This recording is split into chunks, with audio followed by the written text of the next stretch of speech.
ठीक है, तो कल घर जाके कुछ नहीं पढ़ा, अय्याशी की, रिलैक्स, बस समझ आ गया। वो कोटा चाय वाले के पास से गुजर के कहा तेरा भी मैं काम करता हूँ, मैं जाना थोड़ा सा पढ़ लूँ, जाना फिर मैं आता हूँ, मैं ब्रांडेड तरीके से आऊंगा।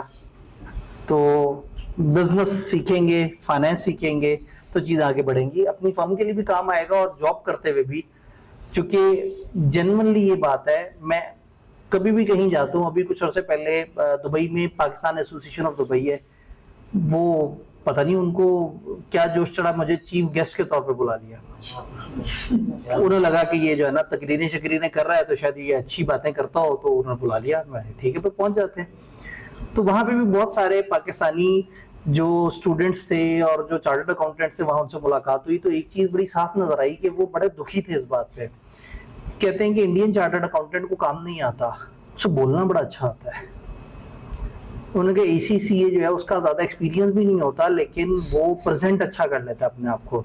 तो उसने कहा हम पाकिस्तानी चार्टर्ड अकाउंटेंट्स या पाकिस्तानी फाइनलिस्ट जो है वो काम ज्यादा कर रहे होते हैं, लेकिन हमारा क्रेडिट ले जाता है कोई अंग्रेज या कोई इंडियन, क्योंकि उसे बोलना अच्छा आता है। तो एक खास लेवल पे जाके कम्युनिकेशन बड़ी जरूरी हो जाती है। एक खास लेवल पे जाके बड़ा जरूरी हो जाता है कि आप नॉर्मल चार्टर्ड अकाउंटेंट से या नॉर्मल अकाउंटेंट से कितना डिफरेंट है।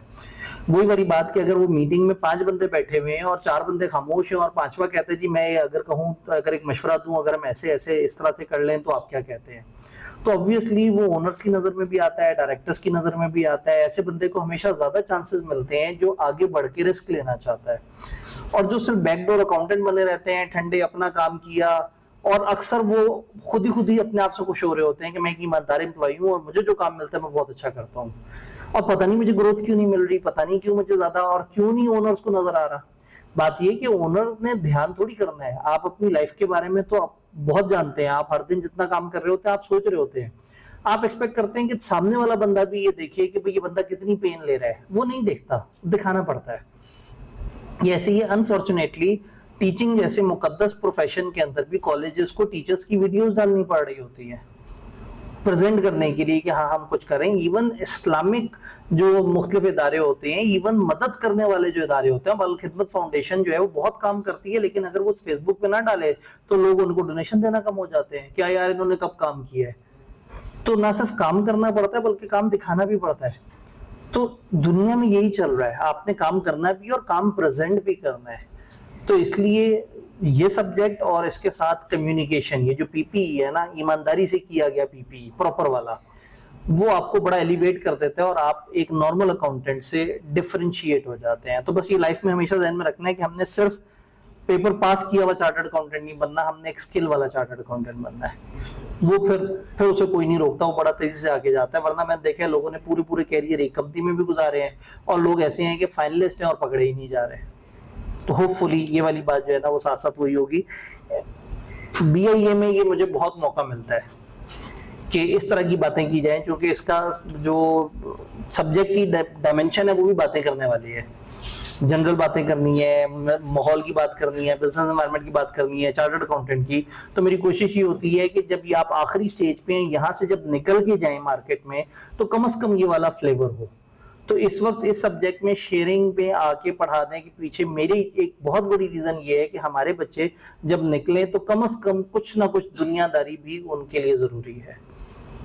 और हविस की मैं बात नहीं कर रहा, बस इतनी दुनियादारी कि आपको काम करना आता हो, काम दिखाना आता हो, और आपको पता हो कि एक बिजनेस को कैसे लेके चला जाता है। तो कहानी हमने शुरू करनी है। कल आपको पेपर का पैटर्न समझ आया। अब इस पेपर की 4 ग्रेड्स हैं, जिनमें से 2 ग्रेड्स फाइनेंस की साइड पे और 2 ग्रेड मैनेजरियल साइड पे हैं। मैनेजरियल साइड पे एक नई ग्रेड 10 से 15 नंबर की ऐड हुई है, और ट्रेडिशनली मैनेजरियल साइड पे औसतन 40, 42, 43 नंबर आ रहा था। तो ये ग्रेड ऐड होने के बाद वी कैन सेफली से कि तकरीबन 47 से 50 के दरमियान, शायद 50 से ऊपर नहीं जाएंगे। जो मुझे लग रहा है वो ये है कि फिर भी 1-2 नंबर हो सकता है वेटेज दूसरी तरफ, या बराबर बराबर कर देंगे, या एक आध नंबर फाइनेंस की साइड का ज्यादा रखेंगे। लेकिन अब मैनेजरियल किसी भी हवाले से 45-46 से कम का तो पेपर नहीं है। तो ये तकरीबन आप इसको हाफ ऑफ पेपर काउंट करके, और इसको बस वो इज्जत, इसकी जो ड्यू इज्जत है वो देनी है। और पहले यही होता था कि थ्योरी फिर न्यूमेरिकल, फिर थ्योरी फिर न्यूमेरिकल, तो ऐसे में आप न्यूमेरिकल की तरफ ज्यादा रहते थे। अब डेली बेसिस पे पढ़ रहे हैं, तो मैंने आपको कहा था कि हमारी कोशिश होगी कि हम थोड़ा सा तेज चलें और हम अपना सिस्टमेटिक पर वीक एक एक बड़ा चैप्टर, और अगर छोटे चैप्टर आ गए, कुछ दो दो सफे और टाइप के भी चैप्टर हैं, वो एक वीक में हम 2 भी कर सकते हैं। और हर week should end with the test जिसमें आप राइटिंग करें, और हर मंडे को मैं फिर उसको एक्सप्लेन करूं, हम इंशाल्लाह आगे बढ़ रहे हो। तो इंशाल्लाह मजा आएगा। कोई सवाल हमारे पैटर्न से रिलेटेड, कोई कंफ्यूजन, या शुरू कर दें पढ़ना? पक्का? ठीक है जी। कहानी शुरू होती है मार्केट से। कस्टमर और मार्केट, ये मार्केट किसे कहते हैं? जहां बाइंग और सेलिंग हो। तो क्या ये एक फिजिकल ऐसी जगह हो जहां बहुत सारी दुकानें हो, बस उसी को मार्केट कहेंगे? मार्केट की कोई सी 5 यूनिक किस्म की शक्लें आप मुझे बता सकते हैं, और हर शक्ल दूसरे से डिफरेंट होनी चाहिए। Online store. ऑनलाइन स्टोर एक ऐसी मार्केट है जो जहां इंसान है ही नहीं, कुछ वेबसाइट्स पे, कुछ एप्स के थ्रू लोग जा रहे हैं और वहां पे बाइंग सेलिंग कर रहे हैं। एक यूनिक किस्म आपने मुझे बताई ऑनलाइन स्टोर जी। रेफरल मार्केटिंग, एक बंदा दूसरे को रेफर करता है, दूसरा तीसरे को रेफर करता है, तो वहां मार्केटिंग हो रही होती है। लेकिन सवाल मेरा ये है कि मार्केट इज अ प्लेस जहां पे बायर्स भी हैं, सेलर्स भी हैं, बाइंग और सेलिंग किसी गुड या सर्विस की हो रही है। तो एक आपने कहा online market place. Stock exchange भी एक यूनिक किस्म की मार्केट है कि एक जगह सारे लोग मुख्तलिफ कंपनियों के शेयर्स खरीदने आए हुए हैं। फिर अगेन फिजिकल मार्केट जो ट्रेडिशनल मार्केट होती है कि दुकानें हैं, सब्जी मार्केट, फल मार्केट, इसकी गाड़ियों की मार्केट हो गई, इसकी फर्नीचर की मार्केट हो गई, अलग अलग तरह की, ये 3 तरह की हो गई। ऑनलाइन में भी अगर कोई हेल्प करना चाहे। हाँ जी, और कोई खास आपके यहाँ सर इस तरह की मार्केट? ये वो मार्केट है जो हमने अभी इन गुड सर्विसेज में अभी तक नहीं देखी, जहाँ बैटिंग होती है, जहाँ वो होता है कि लोग बोलियां लगाते हैं, जहाँ ऑक्शंस होती हैं। तो यस, ये भी एक डिफरेंट तरह की मार्केट है जहाँ अलग अलग लोग अलग अलग चीज के लिए ऑक्शन लगाते हैं। एक बंदा ऑक्शनियर बता रहा होता है कि इस चीज का ये रेट है, इस चीज का ये रेट। और मार्केट जी, फ्रीलांस अपनी सर्विसेज की एक मार्केट लेके चल रहे हैं। यानी कि इस वक्त पाकिस्तान, इंडिया, बांग्लादेश, श्रीलंका, ये जनूबी एशियाई कंट्रीज में सस्ता लोग बैठे हुए हैं जो कम डॉलर्स में भी काम कर सकते हैं। और यूरोप साइड, अमेरिका साइड, वहां पे लोग काम करने के बहुत पैसे लेते हैं। जो आप एग्जांपल नहीं देते कॉस्ट में कि 10 पाउंड या $10 पर आवर और इस तरह से करके, या पाकिस्तानी में उसको ₹10 पर आवर कर दिया होता है। तो बाहर पेट्रोल पंप पे भी अगर एक बंदा खड़ा हो रहा है तो वो पता लगेगा जी $15 पर आवर ले रहा होगा। पाकिस्तानी 4,500 रुपए से तो ऊपर ले जाएगा वो भाई साहब। तो ये तो 1 घंटे के, अगर वो 8 घंटे खड़े हो गया वहां, तो इधर तो महीने की तनख्वाहें चली जाएंगी पूरी। तो वहां पे लेबर बड़ा महंगा है। तो वो वाली सर्विसेज जिसके लिए फिजिकल प्रेजेंस जरूरी नहीं है, वो बहुत रिलाई करना शुरू हो गए हैं जनूबी एशिया की मार्केट्स पे। तो जनूबी एशिया में सेलर ऑफ सर्विसेज मौजूद हैं सस्ते में।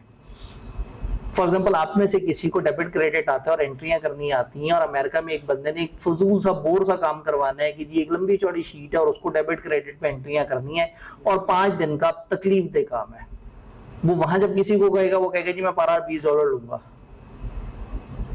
वो आपको कहेगा, आप कहेंगे मैं $5 पर आवर लूंगा। आपको 5 भी बारे में $5 का क्या मतलब हुआ? कैलकुलेटर तो आपके तेज चलते हैं। 1400 के करीब। तो 1400 रुपए फी घंटा। तो आप अपनी पढ़ाई के साथ साथ फर्ज करें आपने 3 घंटे काम किया दिन में, ये कितने बन गए? 4200 छोड़ देते हैं, ऊपर का 200 छोड़ देते हैं, 4000 बन गए। महीने में आप सैटरडे संडे भी ऑफ कर लें, कोई मसला नहीं, चिल करें, पढ़ाई भी तो करनी है। 22 दिन काम करें, 4000 को 22 से भी मल्टीप्लाई करना आता है आपको, 88,000। 2 आवर्स अ डे, 2 आवर्स नहीं 3 आवर्स अ डे या 2.5 hours a day, only working days. और एक स्टूडेंट लेवल का बंदा 88,000 पर मंथ अर्न कर ले। बट कौन करेगा? नंबर 1 जिसको वो स्किल आती होगी, नंबर 2 जिसे बेचना आता होगा। अब मार्केट तो बनी हुई है, पूरी दुनिया इस वक्त एक मार्केट बन गई है। अब कहीं से भी कोई भी बंदा कहीं से किसी भी बंदे से कोई भी चीज खरीद सकता है। आप यहाँ बैठे बैठे अमेज़न से चीज खरीद सकते हैं, बेच सकते हैं। सर्विसेज भी इसी तरह से हैं। तो इंटरनेशनली बहुत सारी मार्केट्स बन गई हैं, फ्रीलांसिंग की मार्केट्स। पता लगा जी ये फ्रीलांस वेबसाइट है, ये फाइवर वेबसाइट है, ये अपवर्क वेबसाइट है, ये स्टूडेंट लास्ट वेबसाइट है। इन वेबसाइट्स पे जिसको काम चाहिए वो भी आके काम डालता है कि ये काम मुझे चाहिए, इतना मेरा बजट है। और जिसको काम करना है वो भी अपनी प्रोफाइल लेके पहुंचा हुआ होता है, जी मैं काम सस्ते में कर दूंगा। फिर उनका आपस में कंपटीशन चल रहा होता है। और मजे की बात है कि कई दफा 10 लोगों ने एक साथ अप्लाई किया, तो उसको क्या पता, वो तो 10 से नहीं मिला। आप में स्किल है या नहीं है उसको पता कैसे जज होगा? आपकी लिखाई से। आप तो सामने पहुंचे ही नहीं ना, आपने तो आज तक कभी काम करके दिया ही नहीं। तो 10 लोगों ने जब इकट्ठे अप्लाई किए कि मुझे ये काम चाहिए, तो उन 10 में से जिसको बेचना आता है, जिसको कवर लेटर लिखना आता है, जिसको कम्युनिकेट करना आता है, उसको मिल जाएगी जॉब। तो बहुत सारे लोग हैं जिनको अच्छी सेलिंग आती है, कई दफा वो सेलिंग कर देते हैं और फिर चीज मिल जाती है, फिर किसी से करवा लेते हैं। कुछ ऐसे भी चैंपियन है, काम नहीं आता, बातें बड़ी आती हैं। वहां पे काम पकड़ेंगे 1400 रुपए पर आवर का, अपने यार दोस्त से कहेंगे यार तू फिर वेला बैठा रहता है, मैं सोचा को 500 रुपए पर आवर तुझे काम दे दूं, 3 घंटे काम करेगा 1500 कमाएगा तू। कहेंगे ना करो यार, यार असल में ना मैं बस मुझे काम ढूंढना नहीं आता, अंग्रेजी बोलनी पड़ती है, लिखनी पड़ती। उसने कहा यार मुश्किल काम मेरे दिन में, तो बस बैठ के 3 घंटे काम कर, 1500 रुपए मेरे से ले जा। तो कुछ ऐसे चैंपियन भी होते हैं कि काम पकड़ा आगे फॉरवर्ड कर दिया और फिर वेले हो गए, फिर से काम पकड़ के किसी और के हवाले कर दिया। तो कम्युनिकेशन वो जालिम स्किल है जिसमें बगैर काम किए आप काम करने वाले से ज्यादा कमा रहे होते हैं और मल्टीप्लाई कर रहे होते हैं। काम करने वाला तो एक वक्त में एक ही काम कर सकता है, लेकिन जिसे बेचना आता है वो सैकड़ों चीजें बेच देगा एक झटके में। तो इसलिए इंट्रोवर्ट इंसान को उठा के कचरे में डालें, बोलना शुरू करें, क्लासों में बात किया करें, सवाल पूछा करें, दोस्तों के साथ महफिल में बैठे हों तो ज्यादा से ज्यादा एक्सप्रेसिव हुआ करें, रिश्तेदारों में हो तो कहीं ना कहीं आउटस्टैंड किया करें, नजर आए कि हाँ ये जरा बाकियों से डिफरेंट बंदा है। इकोनॉमी में बात हो रही है तो उस पर अपना इनपुट दें, सियासत में बात हो रही है जरूर इनपुट दें, बदतमीजी ना करें लेकिन बी एक्सप्रेसिव, अपने आप को थोड़ा सा अपने एक्सप्लोर करना है। अभी नहीं करेंगे तो बड़ा दुख होगा। मुझे एक स्टूडेंट का बड़ा दुख था, कॉस्ट अकाउंटिंग में मेरिट सर्टिफिकेट था और किसी अच्छी फर्म में 20 के करीब ऊपर की फर्म में नहीं हुआ उसका, इसलिए कि उसे अपने आप को प्रेजेंट नहीं करना आता था। उसने फीलिंग बड़ी खतरनाक सी देती थी सामने वालों को। वो इंटरव्यू देने फर्गूसन या केपीएमजी में जब गया तो सर पे नमाज की टोपी पहनी हुई थी, टखनों तक शलवार चढ़ाई हुई थी, और वो जब अंदर एंटर हुआ तो उसने बोलते हुए भी कुछ इस तरह के जुमले बोले जिससे उनको लगा कि थोड़ी देर बाद फटने वाला है और जो है ना इसको हम मगरबी निजाम लग रहे हैं और ये हमारे बारे में ही गलत बात कर रहा है। तो obviously while in Rome do as Romans do. अब अगर उनका कल्चर है पैंट शर्ट का तो ऑब्वियसली आपको कुछ अरसे नाक चढ़ा के उलझन में वो पहनना पड़ेगा। हाँ, लेकिन अगर उनका कल्चर 2 नंबरी का है तो यस, कुछ जगह रेड लाइन होनी चाहिए, लेकिन हम खामखा रेड लाइन कपड़ों पे तो नहीं लगानी चाहिए। या नहीं मैंने तो इसी तरह सुना, मैं तो बाल बना के नहीं आना। अब सीए के कॉलेजेस में तो चल जाता है कि सुबह उठे मुंह धोया ना धोया कोई बात नहीं, क्लास में आ गए। वहां तो आपने उनको रिप्रेजेंट करना है। तो इसलिए कम्युनिकेशन प्रेजेंटेशन काफी इंपॉर्टेंट बात है। तो हम बात कर रहे थे मार्केट की। ऑनलाइन में हमारे पास 2 और वो आए, क्रिप्टो मार्केट। यस, ये जो करेंसी की मार्केट है और करेंसी भी वर्चुअल करेंसी। फिर एक भाई ने लिखा हुआ है एजुकेशनल मार्केट। अनफॉर्चुनेटली एजुकेशन भी तो मार्केट बन गई है। यहाँ पे भी तो कुछ बायर्स ऑफ एजुकेशन है, कुछ सेलर्स ऑफ एजुकेशन है, एक पूरी एक कमोडिटी है और क्लास की कई शक्लें हैं। फिजिकल में आके क्लास ली जाए ये वो है, ऑनलाइन क्लास ली जाए, साथ वाले कमरे में बैठ के क्लास ली जाए, पहले से रिकॉर्ड हुई भी एडिटेड क्लास ली जाए, लाइव क्लास ली जाए। तो एक एजुकेशन के अंदर कितनी तरह की मुनफरद प्रोडक्ट्स आ गए और हर प्रोडक्ट अलग तरीके से बिक रही है। हर प्रोडक्ट की मार्केट अलग है। आपको अगर हमने मार्केट करना है तो हमें पता होगा कि हाँ भाई ये वो बच्चे हैं जो सीना पसीना एक दूसरे से सुन के आ रहे हैं, आसपास के हॉस्टल से आ रहे हैं, तो ज्यादा हम कुछ ब्रोशर पटवा देंगे, कुछ दीवारों में कुछ फ्लेक्स लगा देंगे वो कोई खम्भों वगैरह के आसपास। लेकिन जब मुझे कराची के बच्चों को मार्केट करना है तो ये वाली मार्केटिंग तो फारिग हो जाएगी, तो हमें एक डिफरेंट। तो इसका मतलब है कि हमें समझना होगा हम कौन सी मार्केट में हमारी कौन सी प्रोडक्ट किस तरह के लोगों सर्व कर रही है और उसकी क्या रिक्वायरमेंट्स है। बात कुछ भी समझ आई? किताब से पूछते हैं हमें क्या बताना चाह रही है। वो कहते हैं कि मार्केट इज अ प्लेस, ये प्लेस फिजिकल भी हो सकती है, वर्चुअल भी हो सकती है, जहां बाइंग और सेलिंग होती है। मार्केट को आप प्रोडक्ट सर्विस के हिसाब से भी डिवाइड कर सकते हैं, ज्योग्राफिकल बेसिस पे भी डिवाइड कर सकते हैं, कस्टमर्स के हिसाब से भी डिवाइड कर सकते हैं। फॉर एग्जांपल सीए के अंदर हम कह सकते हैं कैफ के बच्चा, सी फैप का बच्चा, प्रोडक्ट के हिसाब से डिवाइड कर दिया। हैंड्स ऑन कोर्सेज वाला बच्चा या सीए के कोर्सेज लेने वाला बच्चा, प्रोडक्ट के हिसाब से डिवाइड कर दिया। हम ज्योग्राफिकल तरीके से भी डिवाइड कर सकते हैं, फिजिकल लाहौर में पढ़ने वाला बच्चा, ऑनलाइन पढ़ने वाला बच्चा, एक कैंपस में पढ़ने वाला, दूसरे कैंपस में पढ़ने वाला बच्चा, ज्योग्राफिकल तरीके से भी कर सकते हैं, कस्टमर्स के हिसाब से भी कर सकते हैं। फिजिकल एंड ऑनलाइन इकट्ठा लिया हुआ बच्चा, खाली फिजिकल पढ़ने वाला बच्चा, इस तरह का बच्चा, उस तरह का बच्चा। जैसे वापडा वाले करते हैं, ये घरेलू सार्फिन है, ये कमर्शियल, तो उन्होंने दो मार्केट्स बना ली ना। घरेलू सार्फिन के लिए अलग तरह से सोचेंगे, अलग रेट रखेंगे, अलग स्ट्रेटेजीज होंगी, और जो इंडस्ट्रियल सार्फिन होंगे अलग सोचेंगे, अलग तरह की स्किल्स होंगे।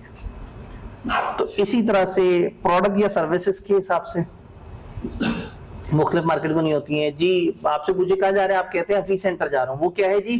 कंप्यूटर्स की मार्केट है, मोबाइल्स की मार्केट है। तो कभी कभी हम मार्केट को प्रोडक्ट या कमोडिटी के हिसाब से कहते हैं, फर्नीचर की मार्केट, और समटाइम हम क्या कहते हैं, इचरा की मार्केट, गार्डन टाउन की मार्केट, कराची की मार्केट, मिडिल ईस्ट की market, European market, north American markets. तो मार्केट को सम टाइम हम ज्योग्राफिकल एरिया के हिसाब से करते हैं, सम टाइम उसको प्रोडक्ट्स या सर्विसेज के हिसाब से। ये कपड़ों की मार्केट है, ये बैंकिंग की मार्केट है, ये ट्रैवल इंडस्ट्री है। ट्रैवल इंडस्ट्री के साथ एक हॉलीडे मार्केट भी होती है जो लोगों को हॉलीडे प्लान्स बना के देती है। हमारे यहाँ ये कल्चर जरा कम है, हमारे पास उतने पैसे ही नहीं होते। अंग्रेज जो है वो 11 महीने बहुत सारा काम करते हैं, ईमानदारी से ध्यान से काम करते हैं, बहुत सारे पैसे जोड़ते हैं, और फिर 1 महीने के लिए दुनिया के ट्रिप पे निकल जाते हैं। तो उन मुल्कों में एक हॉलीडे मार्केट भी होती है जो उनको पूरे जहाज, होटल, वीजा, ट्रैवलिंग, ये सारी चीजें प्लान करके देती है। कस्टमर्स के हिसाब से या पोटेंशियल कस्टमर्स के हिसाब से, जैसे उन्होंने कहा जी कंज्यूमर मार्केट या यूथ मार्केट, तो हो सकता है कि जूतों की एक दुकान ने भी कुछ कैटेगरीज बनाई हुई हो, छोटे बच्चों की मार्केट, बड़े बच्चों की मार्केट, ऑफिस जाने वाले मर्दों की मार्केट, खवातीन की जो फैंसी हील्स और इस तरह के जो वो पहनने वाली नीड है वो वाली मार्केट। तो मार्केट उतना छोटा वर्ड नहीं है जितना कभी बचपन में हमारे जहन में था कि भाई मार्केट का मतलब होता है एक जगह जहां चंद लोग खड़े हुए हैं और बाइंग सेलिंग हो रही है। तो मार्केट को आप प्रोडक्ट के हिसाब से भी डिवाइड कर सकते हैं, एरिया के हिसाब से भी डिवाइड कर सकते हैं, और जिस तरह का कस्टमर आ रहा है आप उस हिसाब से भी डिवाइड कर सकते हैं। ये बात समझ आई? अब ये तो हो गया मार्केट। मार्केट तो बहुत छोटे लेवल की बात है, हम बहुत ऊपर चलते हैं, इंडस्ट्री को समझने की कोशिश करते हैं। इंडस्ट्रीज, और हर इंडस्ट्री के अपने अपने सेक्टर।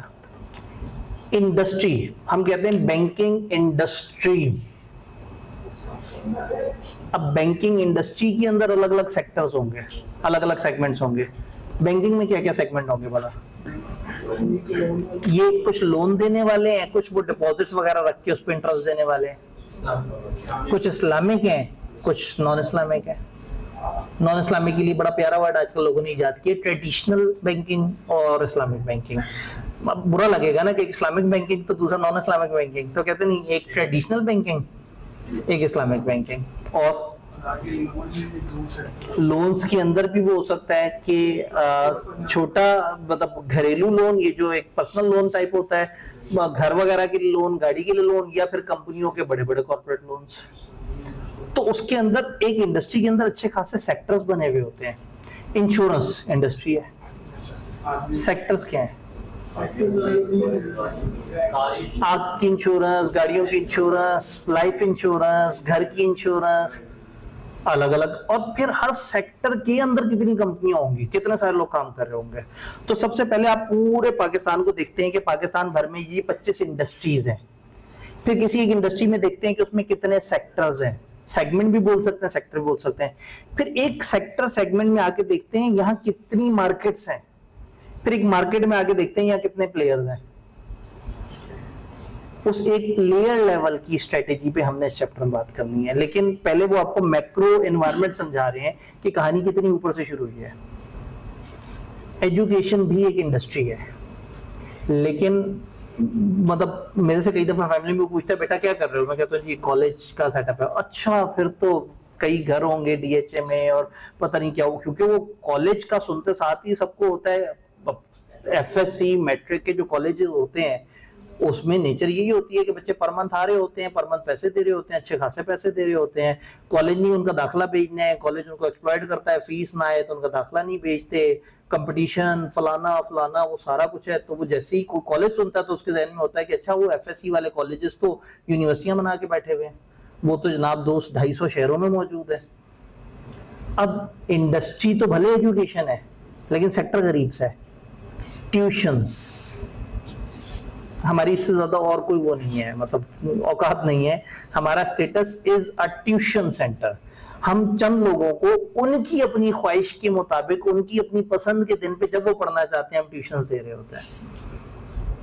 हम तो टेस्ट रख दें बच्चे छुट्टी कर लेते हैं, किसी बच्चे को शर्मिंदा कर लो 6 दिन क्लास में नहीं आता, किसी से पूछ लो पढ़ क्यों नहीं रहे हो, वो कहता है मेरे बाप ने आज तक नहीं पूछा, टीचर ने कैसे पूछ लिया। ना हमने आपका दाखिला भेजना, ना आईकेएफ को हम शिकायत लगा सकते। आप 100 दिन में से 10 दिन आए, हम कुछ नहीं कर सकते। तो हमारी बिल्कुल डिफरेंट तरह की मार्केट है, बड़ी फंसी हुई सी मार्केट है। और ट्यूशन वाली मार्केट जहां बच्चों को लगता है कि मैं सिर्फ एम ही पढ़ रहा हूँ, हालांकि मैं बगैर पढ़े भी काम चला सकता हूँ, लेकिन चूंकि मैं कॉलेज पे एहसान करना चाह रहा था तो मैंने अपने वालिद से कुछ पैसे पकड़ के कॉलेज को दे दिए। अब ये मुझे पढ़ने का अगर कहेगा तो फिर बात गलत हो जाएगी, फिर हमारी जंग है। तो अगेन वही वाली बात है कि एक तरफ उस इंडस्ट्री में यूनिवर्सिटी जैसे सेटअप है, एक तरफ उस इंडस्ट्री में किंडरगार्टन और छोटी छोटी क्लास के बच्चे और वो वाला सेटअप है। मैंने 3 साल पहले या 2 साल पहले एलजीएस से पता किया था, जौहर टाउन के इलाके में प्ले ग्रुप जिसमें बच्चे बैठ के खिलौनों से खेलते हैं, 37,000 रुपए पर मंथ थी फीस। अभी शायद 50 क्रॉस कर गई होगी। तो मेरे इलाके में शोफात एक स्कूल था, वो $800 लेते हैं पर मंथ। गेम ही सीधी कर दिया उन्होंने, लोकल गंदी करेंसी में डील ही नहीं करना।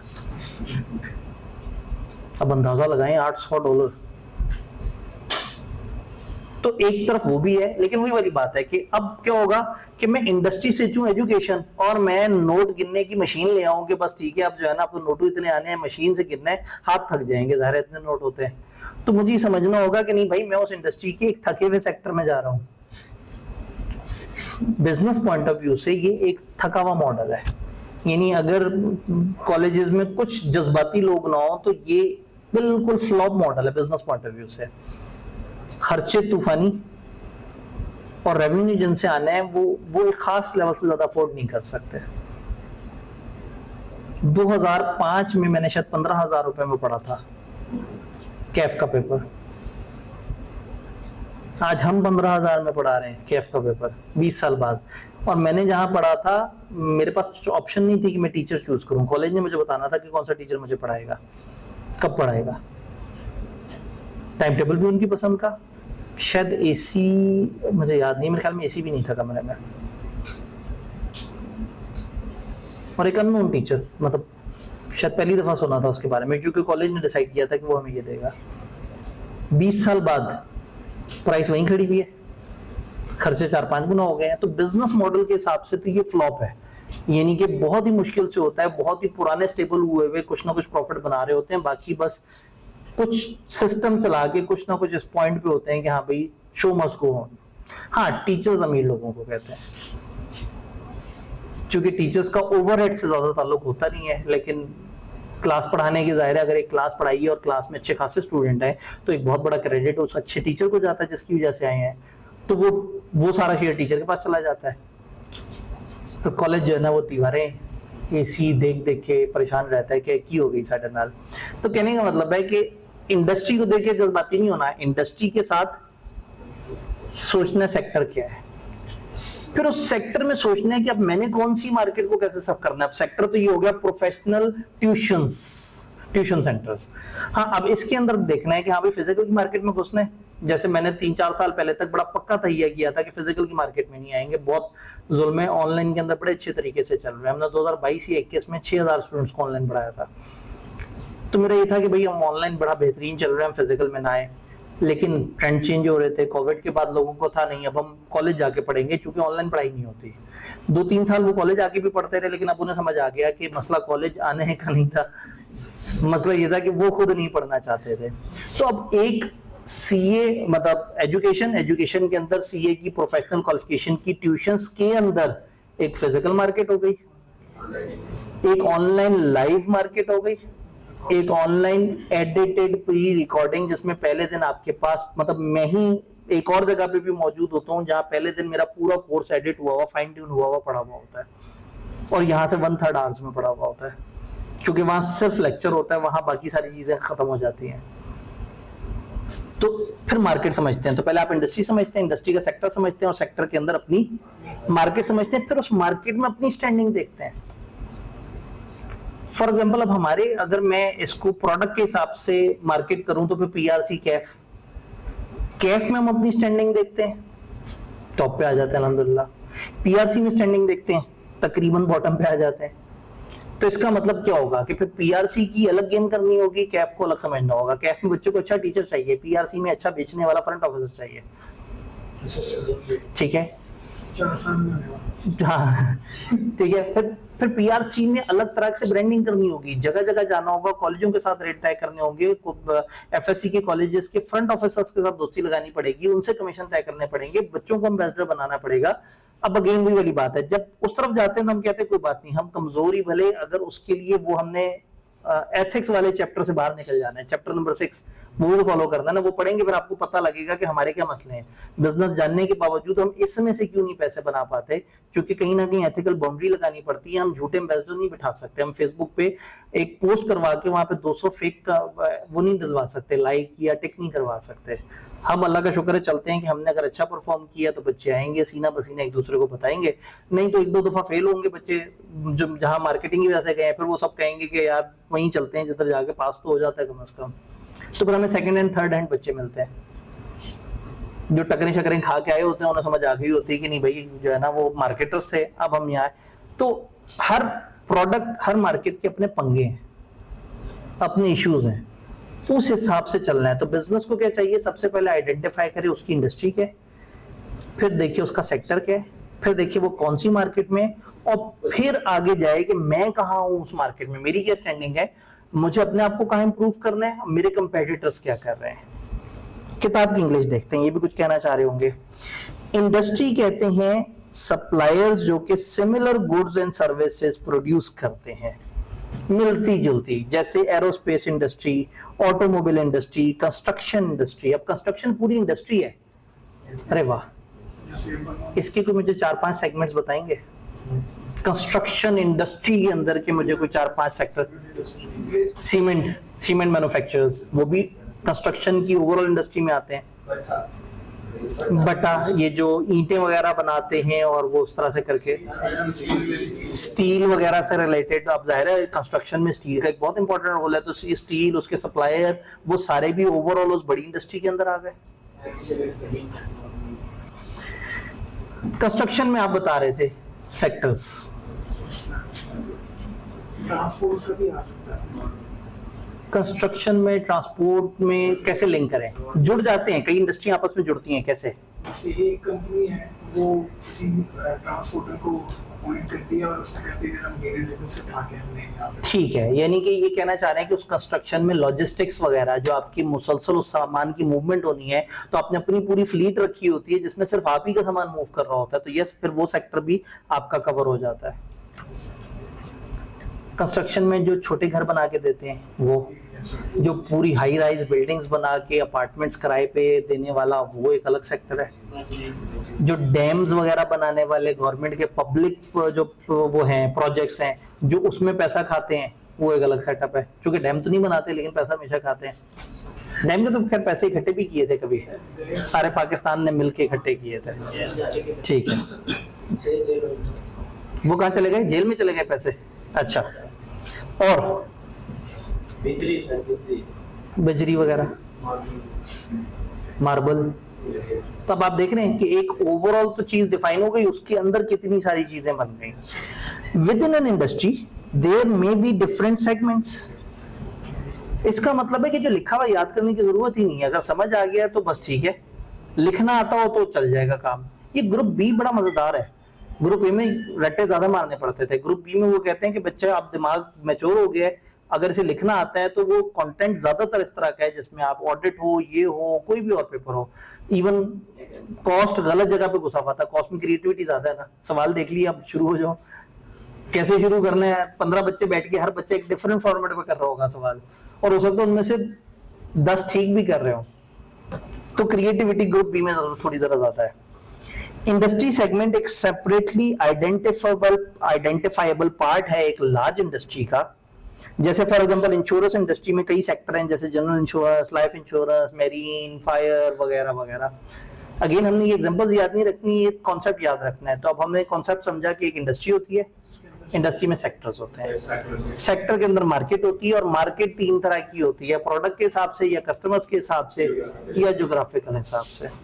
Management need to recognise, management के लिए बड़ा जरूरी है कि वो देखें कि कौन सी इंडस्ट्री और कौन से सेगमेंट्स में हमें ऑपरेट करना चाहिए, कौन सी इंडस्ट्री हमारे लिए ज्यादा बेहतर होगी। ये बिजनेस डिसीजन है ना, एक बिजनेस उसके पास पैसा है और स्किल्स है, अब उसने डिसाइड करना है कौन सी इंडस्ट्री उठाऊं, उस इंडस्ट्री के कौन से सेगमेंट में जाऊं, उस सेगमेंट की कौन सी मार्केट को टारगेट करूं, और उस मार्केट में अभी क्या चल रहा है और मैंने जाके क्या आतंक मचानी है।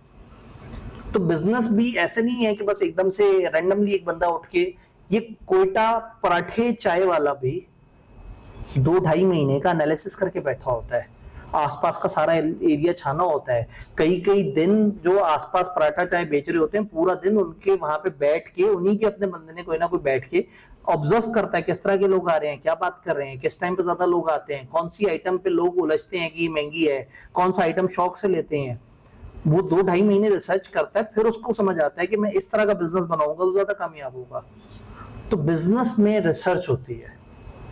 अब एक देसी बिजनेस हवा में रिसर्च करता है, और आप पढ़ा लिखा बिजनेस करने जा रहे हैं, तो आपके लिए वो उसको बकायदा स्टेप बाय स्टेप आपको दिखा रहे हैं कि हाँ ठीक है, आपने समझना है इंडस्ट्री को, फिर सेगमेंट को समझना है, फिर मार्केट को क्लासिफाई करना है। तो हो सकता है वो उस तरह से मार्केट ना सोचे। इस पराठे चाय वाले की मुझे कुछ मार्केट्स बताएं कस्टमर्स के हिसाब से। पराठा चाय वाला है या साथ चने शने वगैरह भी देता है, मुझे बताएं उसके लिए कंज्यूमर्स के हिसाब से क्या क्या मार्केट्स बताएंगे आप। चाय के साथ बिस्किट पीने वाले, मतलब बिस्किट डुबो के पीने वाले। लेकिन चैलेंजेस बिजनेस का मैं कह रहा हूँ वहां नहीं, लेकिन बहरहाल एक साइड पे कॉर्नर साफ सुथरा सा बना के शिशके मिशके वाला बना सकता है वो, कि जी यहाँ जो लोग आके बैठेंगे तो वो चाय भी जरा थोड़ी बेहतर कपों में होगी, और जरा बिस्किट भी रखे होंगे, थोड़ा साफ सुथरा माहौल होगा, जरा ज्यादा प्यारी राइटिंग हुई भी होगी। तो that can be a consumer type. गुड़ वाली चाय, गुड़ वाली चाय पीने वाले, सादा चाय पीने वाले, चाय के साथ क्वाली सुनने वाले, ठीक है। तो वो तो खैर जरा ज्यादा ब्रांडेड गेम हो जाती है। उसको सोचें, मतलब वो कंज्यूमर्स के हिसाब से क्या सोचेगा, किस किस तरह के लोग मेरे पास आएंगे, तो मैं किस को क्या बेचूं। सस्ता खाना मिल जाता है स्टूडेंट्स और लेबर्स को। स्टूडेंट ने, भाई ने दोनों को जोड़ा, स्टूडेंट्स और लेबर।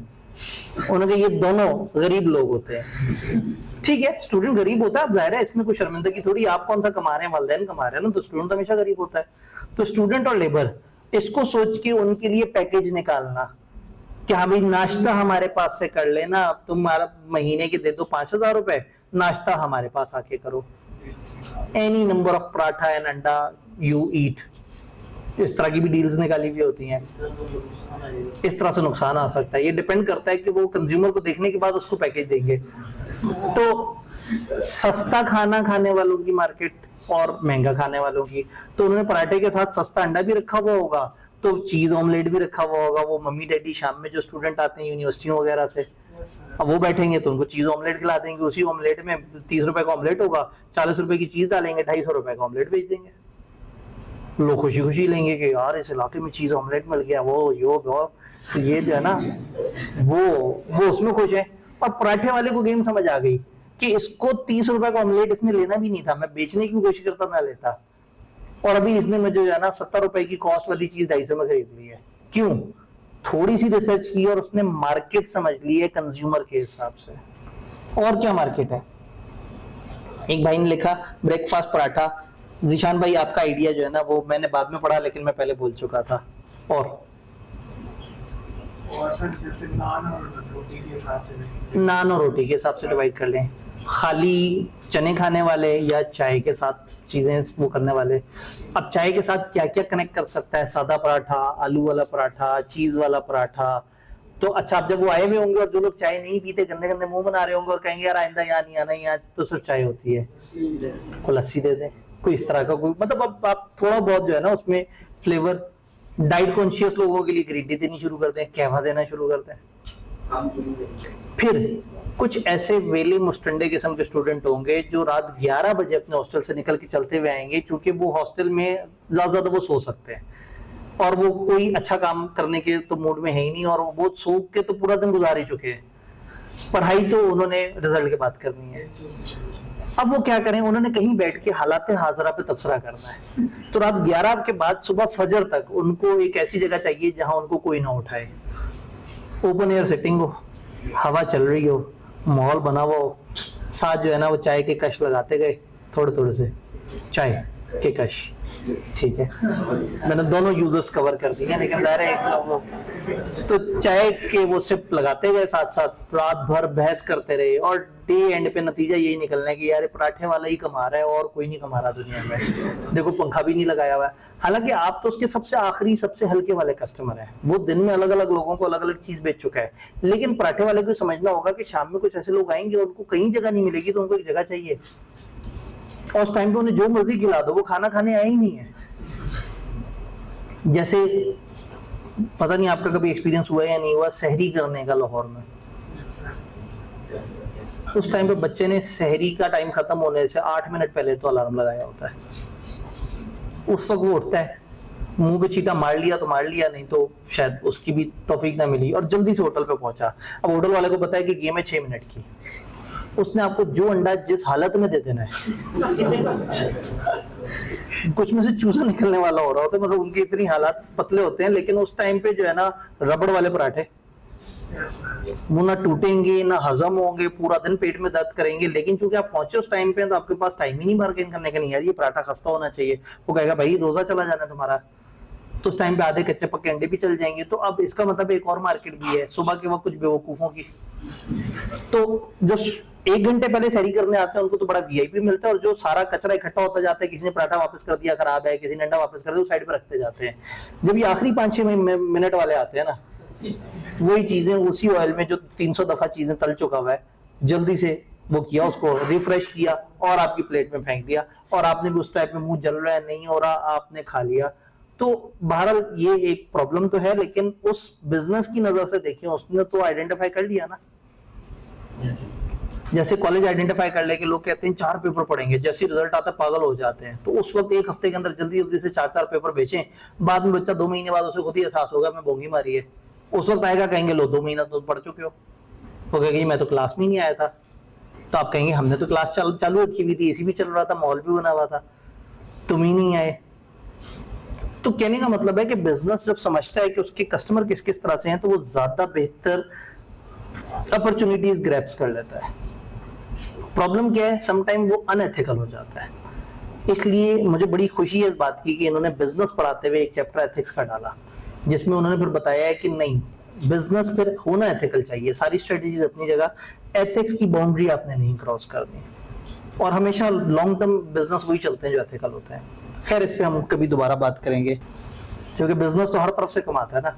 एक जमाना था कॉलेजेस ने बड़ा गलत काम शुरू कर दिया था, कैफेज शुरू कर दिए थे।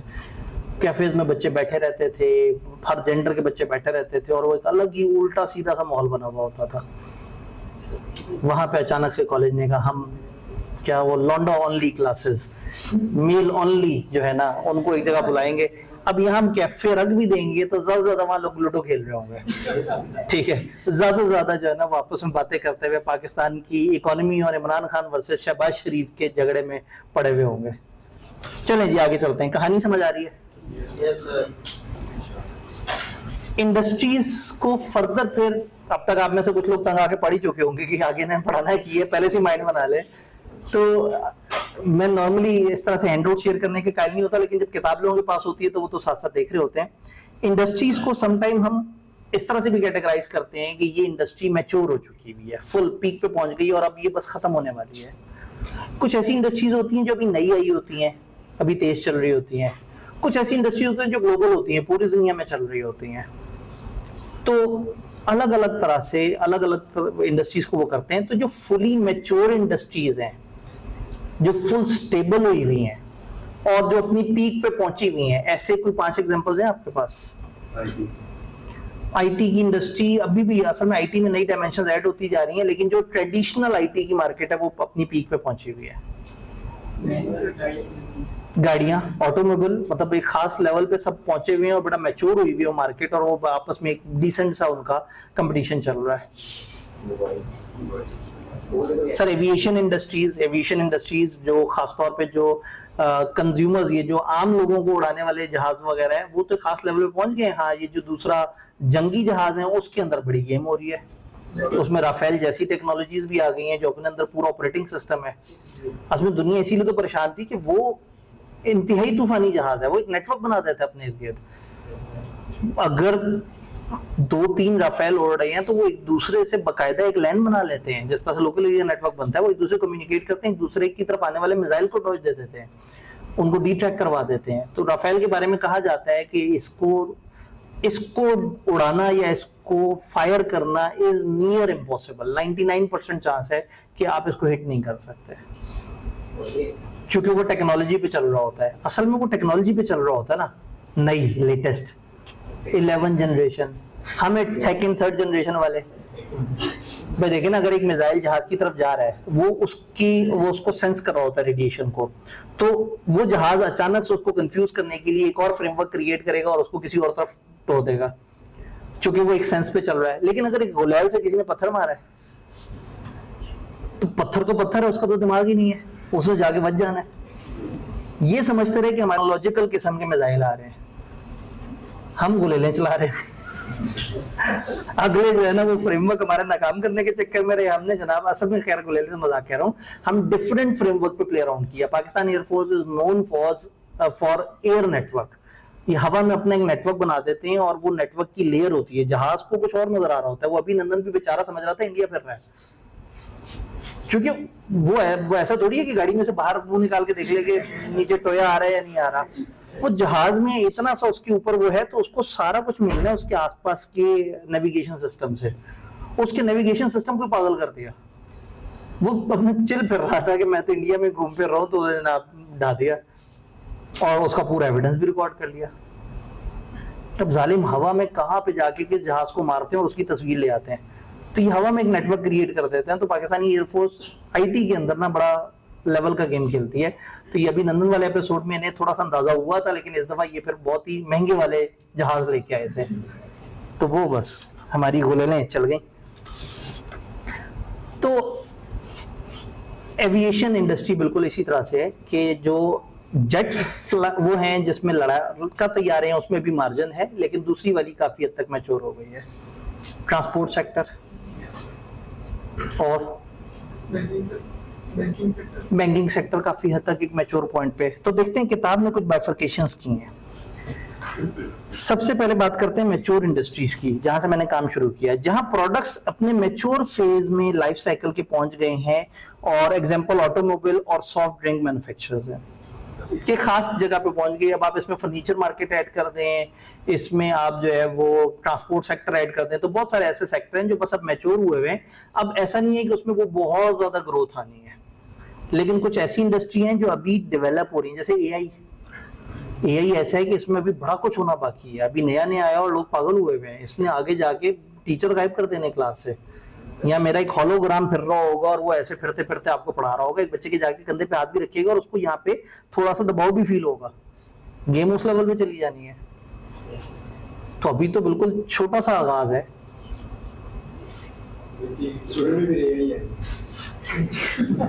फिर वो बात ये कि वो सीखेंगे वही स्किल जो उनको चाहिए। अब आहिस्ता आहिस्ता लोगों ने, भाई जैसे जब से स्पेल चेक आया है, मेरे तो स्पेलिंग खराब हो चुके हुए हैं। जब से कैलकुलेटर आया, लोगों की मेंटल मैथ खत्म हो गई है। अब वो 10 जमा 15 करने के लिए कहते हैं कि मैं कैलकुलेटर निकाल लूं ताकि एरर का चांस खत्म हो जाए। तो आहिस्ता आहिस्ता ये यही नहीं, आपकी राइटिंग की स्किल भी खा जानी है, कुछ और वो होना है, तो हम डिपेंडेंट हो जाएंगे। लेकिन ओके, सो व्हाट, दुनिया में नई चीजें बिक रही होंगी, हम उसके लिए सेट हो चुके होंगे। तो कैलकुलेटर तो कब से खत्म करके बैठा हुआ है दुनिया को, 1966 के आसपास से। तो क्या उसके बाद दिमाग या मैथ चलाना लोगों ने छोड़ दिया? कैलकुलेटर हाथ में पकड़ के ज्यादा कैलकुलेशन शुरू कर दी। तो एआई को पकड़ेंगे और इस एआई से अगले स्टेप पे जाके देखेंगे कि ये अब हमें क्या क्या कमा के दे रहा है। कल या परसों टीवी पे मेरी बच्ची एक वो देख रही थी, एक वीडियो देख रही थी, एनिमेटेड सी एक कैट, मतलब रियल कैट की एक एनिमेशन टाइप की बनी हुई थी कि वो फिर रही है, टांगों पे चलती हुई जा रही है और इंसानों की तरह खा रही है, बैठी हुई है और इस तरह से करके ना। तो वो एआई से बनी हुई थी। तो मैंने कहा यार ये बड़ा अच्छा आइडिया कि एआई से जनाब यूट्यूब पे वो कर रहे हैं। तो एमी मैंने जरा उसको देखा कि इसकी इन्फॉर्मेशन देखूं, 1 महीने में 17 मिलियन व्यूज। अब जाहिर है बच्चों को तो पसंद आ रहा है वो सारा कंटेंट। अब वो जालिम 1 महीने में, जिसमें इंसान इन्वॉल्व ही नहीं वीडियो में, वो यूट्यूब को तंग आके अपनी मोनेटाइजेशन में से एआई कंटेंट को माइनस करना पड़ा। अब एआई कंटेंट पे उतनी मोनेटाइजेशन नहीं होती जितना पहले लोग ये करना शुरू हो गए थे कि दिन में 15-15 वीडियोस एआई पे बना के डाली जा रहे हैं, कोई ना कोई तो चली पड़ेगी। तो अब आगे एआई की फिर अर्निंग भी उसी तरह से आ जाएंगी, फिर जॉब्स भी उसी तरह से हो जाएंगी, फिर कुछ मिडल मैन होंगे, इधर से काम पकड़ा उधर फॉरवर्ड कर दिया। तो कोई मसला नहीं है, लेटेस्ट टेक्नोलॉजी के साथ अगर हम किनार हो तो उसमें मसला नहीं है, लेकिन अपनी कोर नहीं बोलनी, कम से कम आपको आता हो। अब एआई से अकाउंटिंग तो हो जाएगी, लेकिन अगर आपको डेबिट क्रेडिट नहीं पता तो किसी जगह बड़े वावा सारे जलील जरूर हो सकते हैं, क्योंकि यही ने तो फाइनल आउटपुट देना ना। पीछे का प्रोसेस नहीं पता होगा तो फिर किसी जगह पे शर्मिंदगी हो सकती है। तो मैच्योर इंडस्ट्रीज हमने देखी, डिक्लाइनिंग इंडस्ट्रीज, कुछ इंडस्ट्रीज डूब रही हैं, खत्म हो रही हैं। बड़ी कमाल एग्जांपल दे दी किताब ने, लैंडलाइन टेलीफोन सर्विसेज। हमारे जमाने में तार वाले फोन होते थे, कुछ अरसे में ये सिम वाले भी बंद होने वाले हैं। भाई हर तरफ तो वाईफाई चल रहे हैं, और जब आप ओपन एयर में हैं और वाईफाई से दूर हैं तो अब आगे सैटेलाइट वाली गेमें आ जाएंगी। तो अब इस वक्त मेरे पास मोबाइल जो जेब में, उसमें फिजिकल सिम ही नहीं है, उसमें ये सिम है।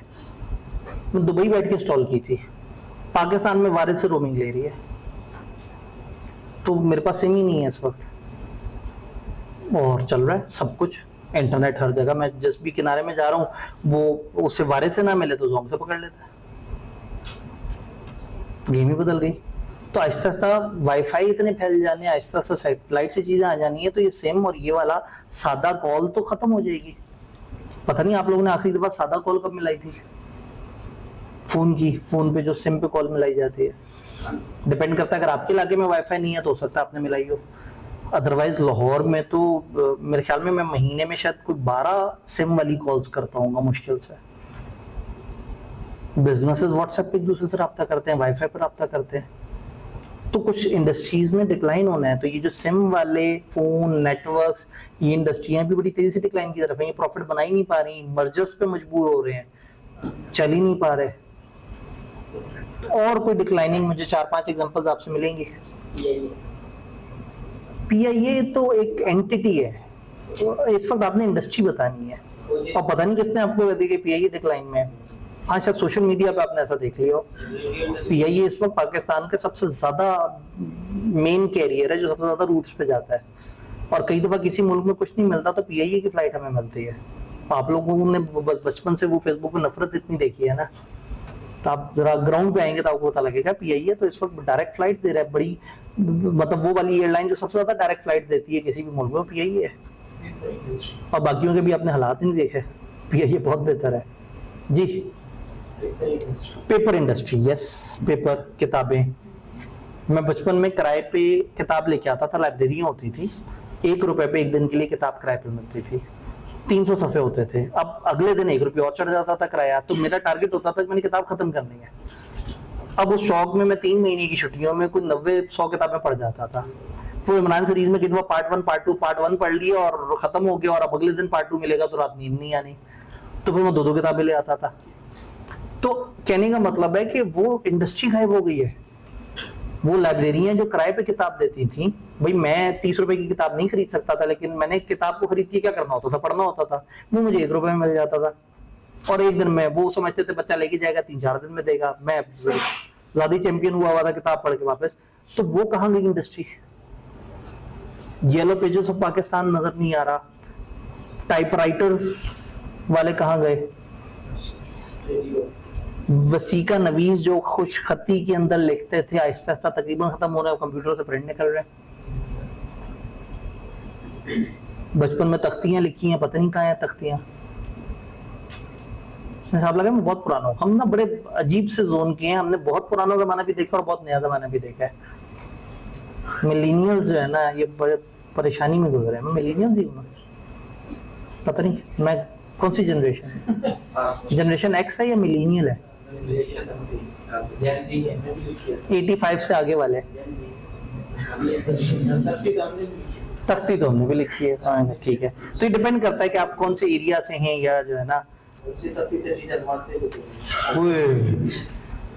ये नेक्स्ट लेवल है। हमारे वाले मारते नहीं थे, या शायद मतलब मैं था, मतलब मैं शायद अच्छा बच्चा होता था। लेकिन एक बात है, तख्तियां इतनी लिखी, किताबों पे इतना लिखा, राइटिंग फिर ठीक नहीं हुई। तो जो चीज खराब है ना वो खराब रहती है, कुछ नहीं कर सकते आप उसका। वापस इधर आते हैं। डिक्लाइनिंग इंडस्ट्री, ये total sales are falling and number of competitor in market is also falling. एक एग्जांपल लैंडलाइन। तो क्या डिक्लाइनिंग इंडस्ट्री अगर पेपर में खुदा ना खाता वो पूछ लें तो बता सकेंगे? 2-3 एग्जांपल्स भी दे देंगे, छा गए। ग्लोबल इंडस्ट्रीज जो ग्लोबल स्केल पे काम करती हैं, जैसे कि लैपटॉप्स, मोबाइल्स, प्रोसेसर्स, ये इस तरह की चीजें ये ग्लोबल लेवल पे हैं, जो मतलब किसी एक आध मुल्क की इंडस्ट्री नहीं है, ये पूरी दुनिया में एक जैसी है। और समटाइम एक जगह मैन्युफैक्चर हो रही होती है और पूरी दुनिया में जा रहा होता है माल। तो एग्जांपल्स आर माइक्रो प्रोसेसर और professional football industry. Pakistan surprisingly दुनिया में यूज होने वाली फुटबॉल का एक मेजर हिस्सा बेचता है दुनिया में। चालकोट भाई जिंदाबाद। फीफा के अंदर कई दफा 90% ऑफ द टाइम जो इक्विपमेंट यूज हो रहे होते हैं पाकिस्तान ने बना के दिया होता है। 50% ऑफ द टाइम पाकिस्तान के नाम से और 50% ऑफ द टाइम दुबई में बैठी किसी कंपनी के नाम से। दुबई में बहुत सारी ऐसी बबल कंपनीज हैं जिनका सिर्फ काम यह है कि लोग पाकिस्तानियों से नहीं खरीदते, तो वो दुबई से खरीदेंगे, तो दुबई से वो पाकिस्तानी कंपनी का माल उन्हें बेचते हैं। क्योंकि हम बदनाम है लेकिन टैलेंटेड तो हैं।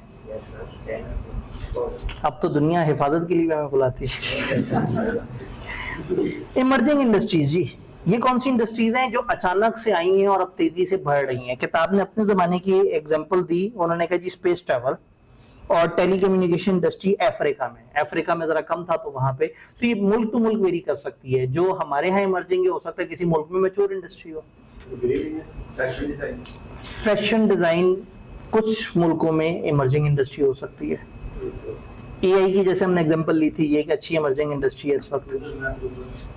गूगल मैप दुनिया में कई जगह मैच्योर हो चुके हैं, पाकिस्तान ने बड़ा लेट अडॉप्ट किए। Green energy, yes. अब पाकिस्तान में हम इसको इमर्जिंग कह सकते हैं। ग्रीन एनर्जी वाला ये जो सोलर वगैरह है, ये आज से 5-6 साल पहले बहुत ही स्लो था। ये बीच में दोबारा से इसको वो किए, इंसेंटिव्स दिए, इसका टैक्स खत्म किया, इसके अंदर बीच में मिडल मैन गायब किए, गवर्नमेंट ने सेल्स टैक्स ड्यूटी खत्म की, तो अचानक से लोग एनकरेज हुए, लोग दोबारा से आ गए इस पे।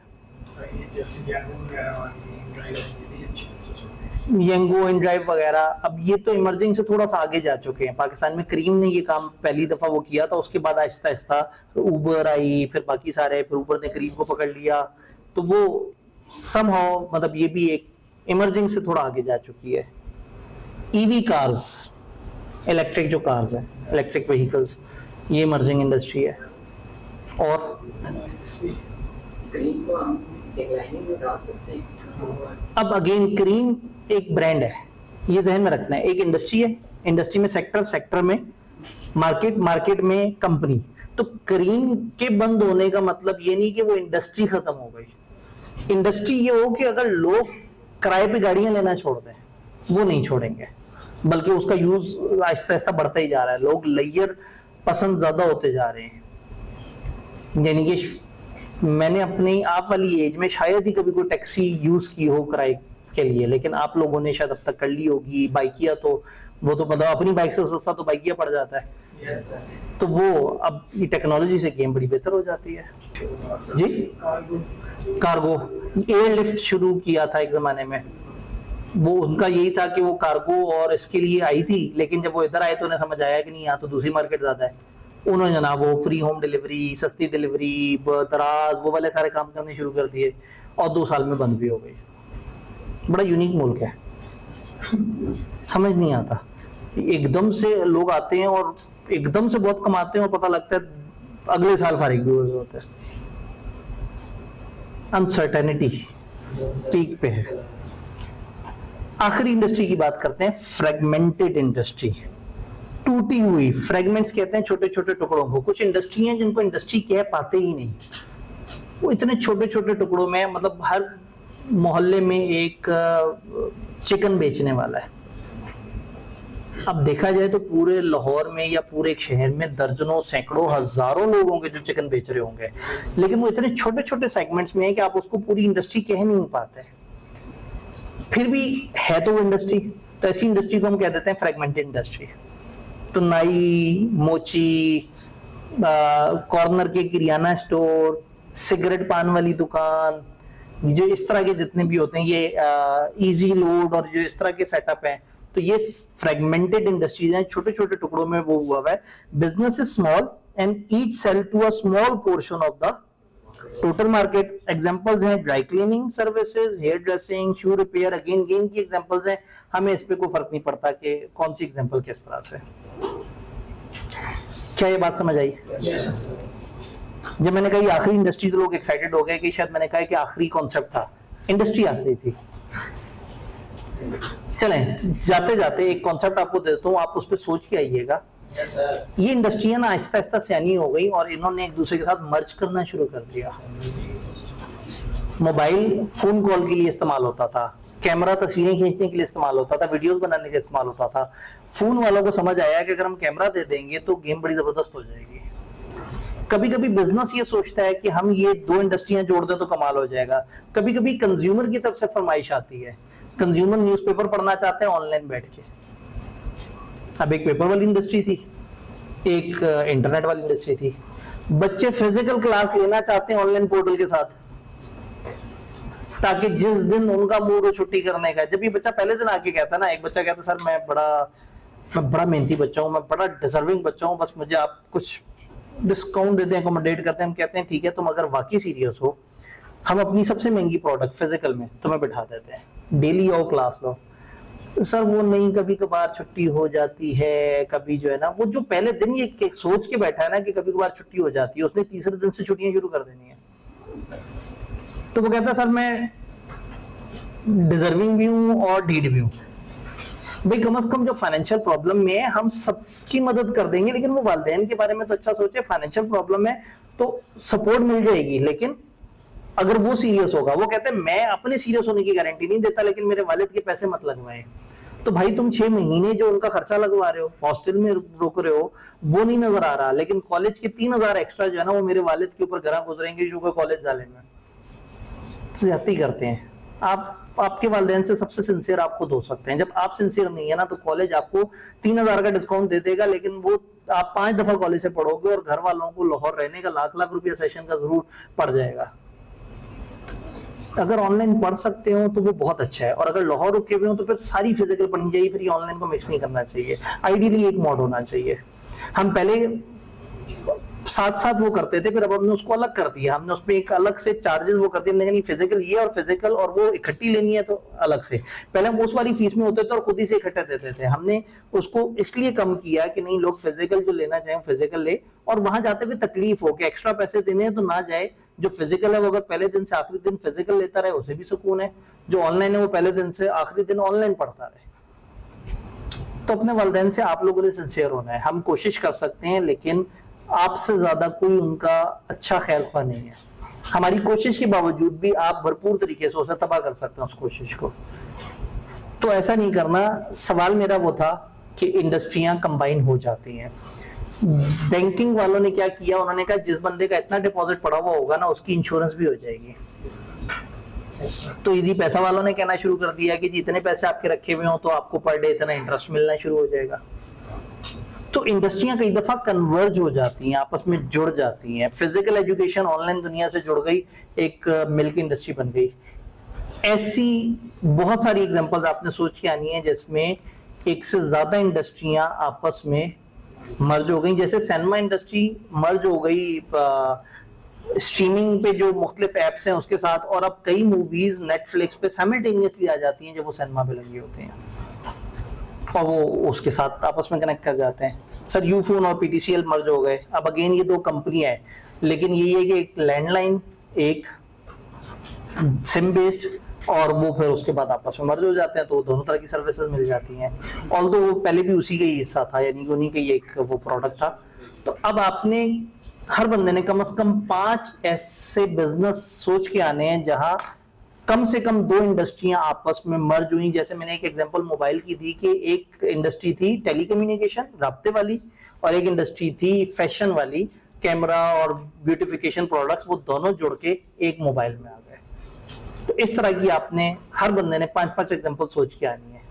मुझे पता आपने फिर भी चैट जीपीटी से पूछ लेना है, वो पूछना भी स्किल है, कम से कम पूछेंगे तो सही ना, कम से कम थोड़ा सा शौक तो लेंगे। तो बस बताने की जरूरत तो नहीं कि किताब में हमने कहाँ तक पढ़ा। ठीक है, पहले पेज का शायद नीचे वाला पोर्शन हमने छोड़ दिया होगा, ठीक है, वो आपके जिम्मे डाला है, लेकिन मैं अभी उसको इंग्लिश पे दिखा जरूर दूंगा। जी कल मैं दिखा दूंगा स्क्रीन पर, परेशान नहीं होना, लेकिन सोचने का तो मौका दूं ना, आप घर जाके सोचे तो सही। तो कल मिलते हैं और कल इससे